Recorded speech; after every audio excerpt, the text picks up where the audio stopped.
दोस्तों, आज की कहानी बहुत ही ज़्यादा ख़तरनाक है, इसलिए लास्ट तक ज़रूर सुनें। बहुत मज़ा आने वाला है। रात के करीब 1 बजे मुझे नींद से जागकर वॉशरूम जाने की ज़रूरत महसूस हुई। मैं चुपचाप उठा और वॉशरूम की तरफ चला गया। थोड़ी देर बाद मैं वापस आया तो मैंने देखा कि भाभी बेड पर सोई हुई थीं, लेकिन इनकी पीठ मेरी तरफ थी। कमरे में हल्की सी रोशनी थी, जिससे मुझे भाभी की सिल्की नाइट की चमक दिखाई दे रही थी। मैंने धीरे से अपने कदम बढ़ाए और देखा कि भाभी गहरी नींद में थीं। इनका चेहरा सुकून से भरा हुआ था और इनकी नाइटी ऊपर तक उठी हुई थी। इनका सारा सामान साफ नज़र आ रहा था। ये देखकर मेरी हालत ख़राब हो गई थी। मेरा सोया हुआ गोरा जाग गया था। फिर भाभी को दोस्तों, अगर आपने अभी तक सब्सक्राइब नहीं किया तो सब्सक्राइब कर लें और वीडियो को आखिर तक ज़रूर देखिएगा, बहुत मज़ा आने वाला है। मेरा नाम आमिर है। मैं मुल्तान शहर का रहने वाला हूँ। मेरा कद 8 फुट है। मेरे गोरे का साइज़ 13 इंच है और 6 इंच मोटा है। कुछ दिन पहले की बात है, जब मैं अपना इंटरव्यू देने के लिए मुल्तान से कराची जा रहा था। ट्रेन में बैठा तो मेरे सामने वाली सीट पर एक भाभी बैठी थी। वो बेहद खूबसूरत और दिलकश लग रही थी। इनके चेहरे की एक अलग ही चमक थी और इनके लंबे बाल इन्हें मज़ीद खूबसूरत बना रहे थे। इनका भरा हुआ बदन, गोल गोल संतरे और मस्त गठन वाला जिस्म। भाभी को देखकर मुझे बेहद सुकून और मज़ा आ रहा था और यकीनन मेरी नज़रें उन्होंने खींच ली थी। ट्रेन चलते चलते मैंने सोचा, क्या मैं इनसे बात करूं? फिर मैंने हिम्मत इकट्ठी की और इनसे बातचीत शुरू कर दी। भाभी ने मुस्कुराते हुए जवाब दिया, आप कहाँ जा रहे हैं? मैंने बताया कि मैं कराची जा रहा हूँ। ये सुनकर वो बोली, अच्छा, मैं भी कराची की रहने वाली हूँ। मुल्तान अपने शोहर से मिलने आई थी। फिर मैंने इनका नाम पूछा तो भाभी ने अपना नाम फ़ातिमा बताया। मैंने कहा, अच्छा, आप कराची में किस जगह पर रहती हैं? उन्होंने कहा कि मैं गुलशन इकबाल के पास रहती हूँ। हमें एक दूसरे से बात करते करते अच्छा लगने लगा। भाभी की बात सुनकर मुझे इनका वक्त और भी ज़्यादा अच्छा लगने लगा। ट्रेन में सफ़र करते हुए हमने अपनी ज़िंदगी के बारे में बहुत सी बातें की। मैंने बताया, मैं इंटरव्यू के लिए एक मोटरसाइकिल कंपनी में जा रहा हूँ और भाभी ने मुझे हौसला दिया। भाभी के साथ ऐसे ही इधर उधर की बातें चलती रहीं। मैं पूरे रास्ते इन्हें ही देखता रहा। वो बहुत ही मस्त लग रही थीं। शायद भाभी ने भी नोट कर लिया था, मगर उन्होंने मुझसे कुछ नहीं बोला। रात के करीब 11 बज चुके थे। जब ट्रेन कराची स्टेशन पर रुकी, मैं और फातिमा भाभी दोनों ही ट्रेन से बाहर निकले। भाभी का बैग बहुत भारी था तो मैंने इनकी मदद के लिए कहा, भाभी लाओ, मैं आपका बैग उठा देता हूँ। उन्होंने नहायत शाइस्तगी से मेरा शुक्रिया अदा किया और हम दोनों स्टेशन से बाहर चले गए। गुलशन इकबाल में रात गहरी होने लगी थी और आसपास लोग ज़्यादा नज़र नहीं आ रहे थे। स्टेशन के बाहर पहुंचकर भाभी ने मुझसे पूछा, अब रात को कहाँ ठहरने का सोचा है? मैंने सोचा कि हॉस्टल ढूंढना पड़ेगा, लेकिन भाभी ने कहा, अगर तुम्हें कोई परेशानी ना हो तो तुम हमारे घर आ सकते हो। घर पास में ही है और तुमने मेरी मदद भी की है। मुझे भी रात में बैग उठाने में मुश्किल हो रही है। मैंने थोड़ी देर सोचा और फिर हामी भर दी। रात काफ़ी हो चुकी थी और मुझे भी होटल ढूंढने की जगह भाभी के घर जाना ज़्यादा ही सही लगा। हम दोनों रेलवे पटरी पार करके भाभी के घर की तरफ बढ़े। चलते चलते मैंने भाभी से पूछा, आपका घर कितना दूर है? भाभी ने मुस्कुराते हुए कहा, बस थोड़ी दूर, और तुम देखना मेरे घर का माहौल बहुत अच्छा है। इनकी बात सुनकर मुझे राहत मिली। जब हम इनके घर पहुंचे तो भाभी ने दरवाज़ा खोला और मुझे अंदर आने को कहा।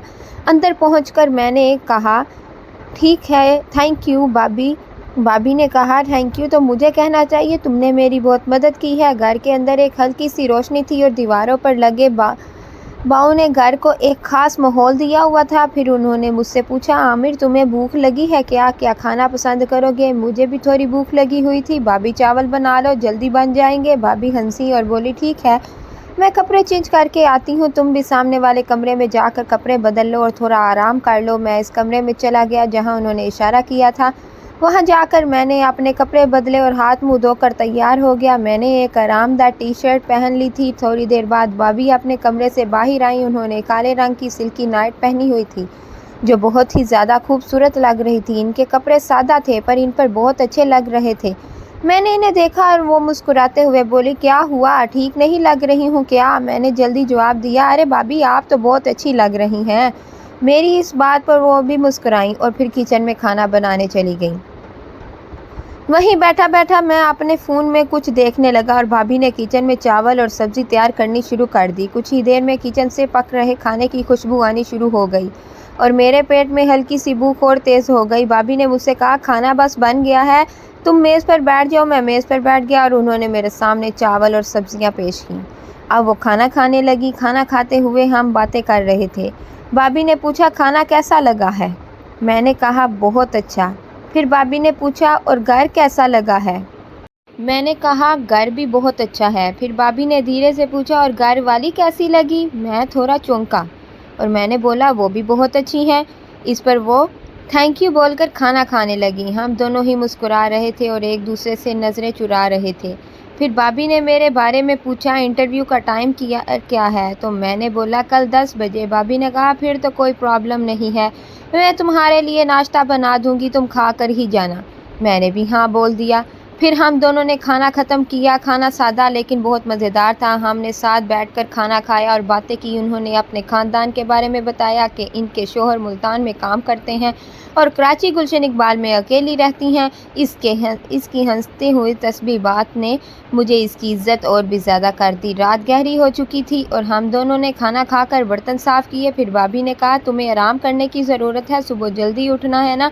फिर मैंने पूछा, आप परफ्यूम कौन सा यूज़ करती हैं? आपके रूम से बहुत अच्छी महक आ रही है। इस पर वो हंसकर बोली, सब लेडीज़ परफ्यूम है, तुम्हारे मतलब के नहीं है। रात के अंधेरे में जब सब कुछ खामोश था, मैं भाभी के कमरे में लेटा हुआ था। थोड़ी देर बाद भाभी कमरे में आई और मुस्कुराते हुए बोली, तुम और कुछ भी बताओगे? मैंने हंसकर कहा, क्या पूछना चाहती हैं? भाभी ने मेरी आंखों में देखते हुए कहा, अगर तुम्हारी जॉब यहाँ लग गई तो फिर तुम कहाँ रहोगे?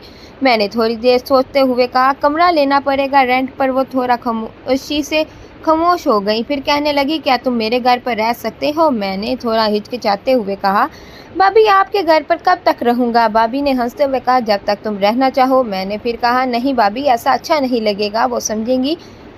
और बोली, ठीक है, किराए पर रह लेना। जो किराया तुम बाजार में दोगे वो मुझे दे दिया करो, तुम्हारे सहारे से मेरा भी दिल लग जाएगा। मैंने इस तजवीज़ के बारे में बात की। वाकई ये एक अच्छा फ़ैसला था। मैंने कहा, ठीक है, पहले नौकरी तो लगने दो, तभी तो पता चलेगा। भाभी ने कहा, तुम्हारी जॉब पक्की है? मैंने मुस्कुराते हुए कहा, आपको कैसे पता? वो बोली, बस मुझे पता है। मैंने कहा, देखते हैं। भाभी ने फिर से पूछा, अगर नौकरी लग गई तो तुम मेरे घर पर ही रहोगे ना? मैंने हामी में सर हिला दिया। इस बात से हमारे दरमियान एक अच्छी समझ बन चुकी थी।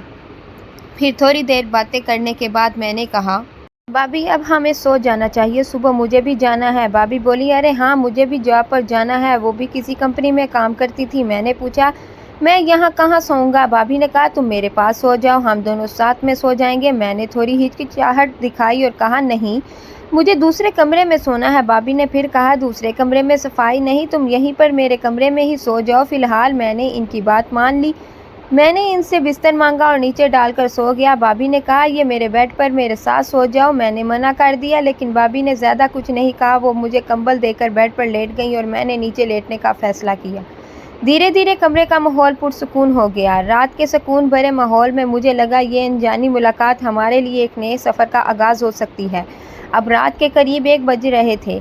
मैं उठा और वॉशरूम चला गया। जब वापस आया तो देखा भाभी मेरी तरफ पीठ करके लेटी हुई थी और इनकी नाइटी ऊपर तक उठी हुई थी। इनका सारा सामान साफ नज़ीर दिखाई दे रहा था। ये देखकर मेरी हालत और भी ख़राब होगी। मेरा सोया हुआ गोरा जाग गया था, लेकिन मैं कंट्रोल करके सो गया। सुबह भाभी ने 7 बजे उठा दिया और बोली, उठो और अभी चाय पी लो। मैंने मुंह बनाते हुए कहा, भाभी मैं चाय नहीं पीता। इस पर भाभी बोली, कोई बात नहीं, थोड़ी सी पी लो, मैंने तुम्हारे लिए बहुत प्यार से बनाई है। मैंने भाभी की तरफ देखा तो इनकी आंखों में कुछ अलग ही चमक थी और बात करने का तरीका भी बदल चुका था। अब हर बार डबल मीनिंग बात कर रही थी, लेकिन मैं अनजान बनते हुए सब कुछ इग्नोर कर रहा था।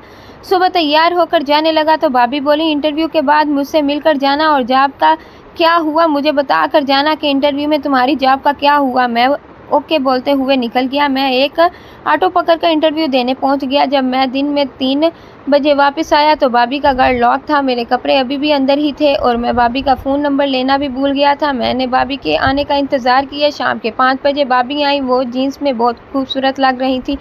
आते ही भाभी बोली, ओह सॉरी, मैं तुम्हें तो भूल ही गई थी कि तुम मेरा इंतज़ार कर रहे होगे। उन्होंने जल्दी से गेट खोला और अंदर आने को बोलने लगी। फिर भाभी बोली, तुम थोड़ा रुको, मैं कपड़े चेंज करके अभी आती हूँ। आज भाभी लॉयर और एक डेली सी टी शर्ट पहनकर बाहर आई। भाभी बोली, हाँ आप बताओ क्या हुआ? मैंने कहा, मुझे घर जाना है। इस पर भाभी थोड़ा उदास हो गई और बोली, क्या हुआ, इंटरव्यू ठीक नहीं हुआ क्या?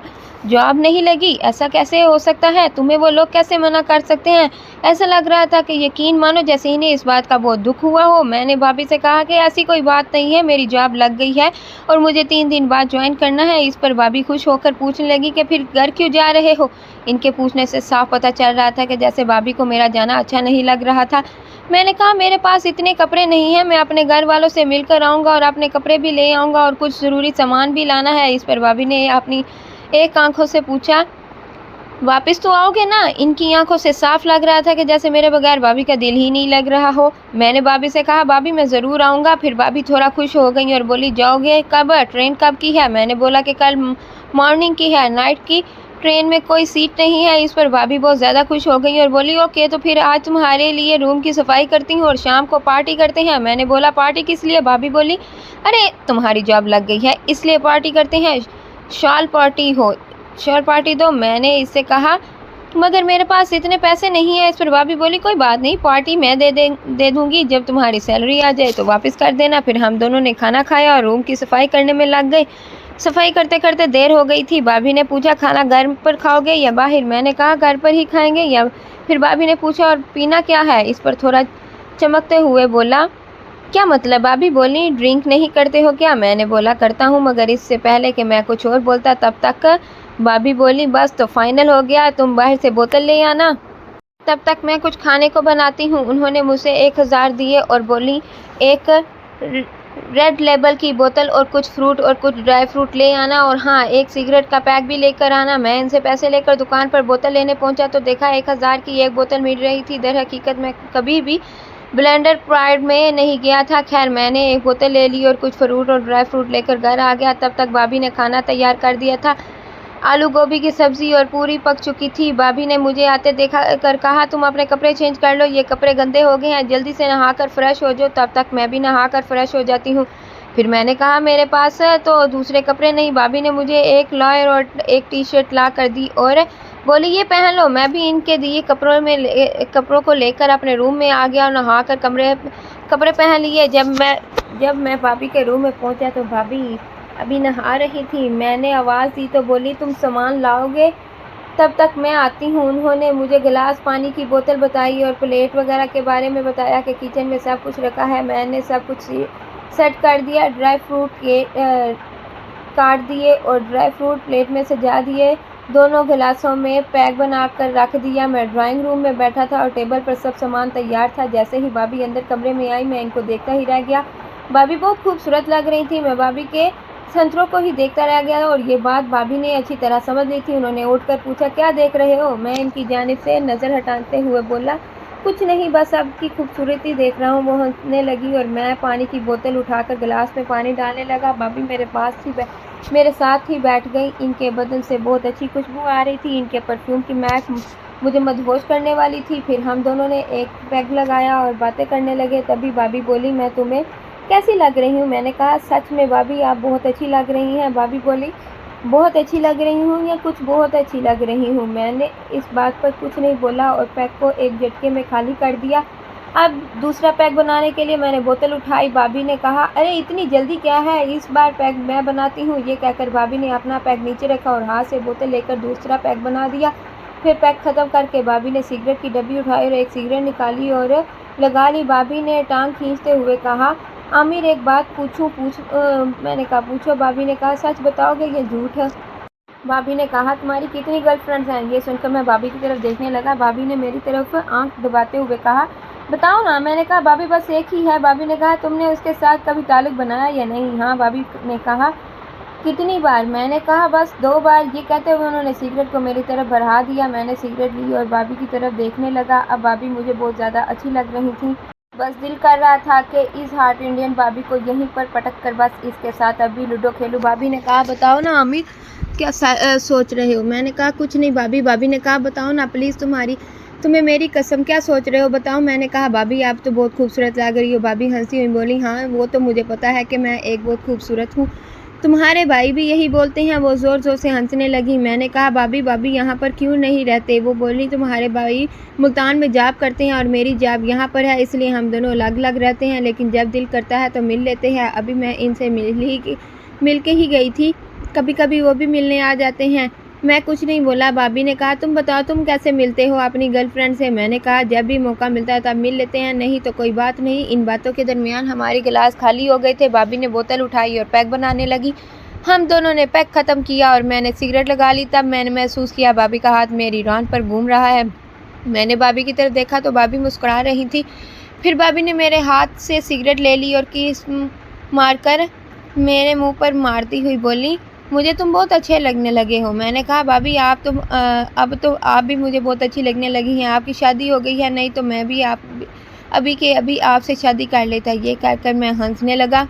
भाभी ने कहा कोई बात नहीं आमिर, मैं भी तुमसे शादी नहीं कर सकती पर तुम मेरे साथ कुछ भी कर सकते हो। इस पर मैं सोचने लगा और बोला भाभी कुछ भी? भाभी बोली हाँ कुछ भी, जो तुम्हारा दिल करे। मैंने फिर से कहा देख लेना मैं कुछ भी कर सकता हूँ। भाभी बोली करके तो दिखाओ, तभी तो पता चलेगा क्या कर सकते हो। दोस्तों मुझे उम्मीद है कि आपको हमारी कहानी में मज़ा आ रहा होगा। फिर रात भर हमने लूडो गेम खेली थी। चलो अब जाओ जल्दी से वापस आकर मेरी बची हुई आग को बुझा देना, मैं तुम्हारा इंतज़ार करूँगी। दोस्तों इस कहानी में एक मंजर है जहाँ एक औरत का चेहरा मुस्कुराते हुए खिलता है और आईने से आर पार होता है। इस तरह के हालात पर ये शक पैदा करते हैं कि किसी भी रिश्ते में ख्वाह वो ख़ानदानी हो या दोस्ताना, वक़ार और सजावट का ख्याल रखना बहुत ज़रूरी है। एक सच्चा रिश्ता तभी फैलता फूलता है जब दोनों परिंदे एक दूसरे की रूह तलाश करते हैं। हमें किसी की ज़ाती हदूद को काबू में पाने में नाकामी ज़ाहिर करती है कि किसी की तरफ मतवज्जा होना समझ में आता है, लेकिन इस असूल को बरकरार रखना तुम्हारी उम्मीद है। हमें ये बात जहन में रखनी चाहिए कि हमारे अमाल ना सिर्फ हमारी अक्कासी करते हैं बल्कि दूसरों की भी अक्कासी करते हैं। इसलिए इंसान को अपने अमाल और नेक अमाल पर काबू रखना चाहिए और अपनी तकदीर की नज़र को बरकरार रखना चाहिए। इस कहानी से हम ये सबक सीखते हैं कि रिश्तों में एतमाद और एहतराम की क्या अहमियत है। कहानी के किरदारों के बाहमी मेल जोल से ये बात वाज़ह होती है कि अगर रिश्तों में एतमाद और एहतराम ना हो तो वो रिश्ता ज़्यादा देर कायम नहीं रह सकता। रिश्तों में एहतराम और गर्मजोशी से सबसे अहम चीज़ है, ख्वाह वो भाई बहन दोस्तों के दरमियान क्यों ना हो। कहानी में ये भी वाज़ह तौर पर दिखाया गया है कि किस तरह की खुदगर्जी और खुदगर्ज रवैया हमें नुकसान पहुँचा सकता है। किसी भी किस्म के रिश्ते में खुदगर्जी से गुरेज करना चाहिए क्योंकि इससे रिश्ते टूटने, नुकसान पहुंचने का खतरा होता है। ज़ाती खूबियों और बुरी खूबियों को दूसरे पर मुसल्लत करना, अपने फ़ायदे के लिए इस्तेमाल करना गलत है। एक और अहम सबक जिसको सीखना है वो ये है कि इंसान को खुद आगाह होना चाहिए और ये समझना चाहिए कि इसके अच्छे और बुरे इरादे क्या हैं और इन्हें कहाँ तक महदूद रखना चाहिए। एक ईमानदार और पुख्ता सोच रखने वाले शख्स को अपनी हदूद के हकूक़ का एहतराम करता है। माशरे के हर फ़र्द की अपनी जिम्मेदारियाँ होती हैं जो इसे निभानी होती हैं, इसलिए हर फ़र्द को माशरे की अपनी जिम्मेदारी का ख्याल रखना चाहिए।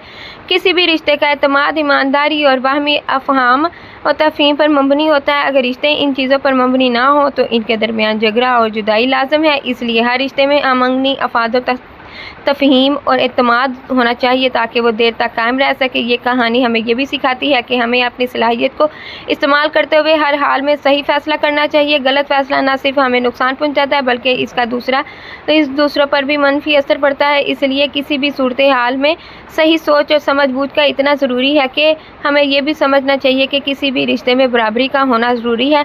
ख्वाह वो ज़ाती ताल्लुक़ हो या साबका ताल्लुक़ की वजह से रिश्तों में तनाव और तनाज़ा पैदा हो सकता है क्योंकि ये किसी के लिए अच्छा नहीं। ख़वातीन का एहतराम, शाइस्तगी और वक़ार हर माशरे का मामूल होना चाहिए। जिस माशरे में लोग एक दूसरे के हकूक़ का एहतराम करते हैं वहाँ सच और पायदार रिश्ते होते हैं। अल्लाह पाक हम सब को अपने अपने पाकीज़ा रिश्तों का पासबान बनाए और दूसरों की बहन भाई को अपनी बहन माँ समझने की तौफ़ीक़ अता फ़रमाए। आमीन।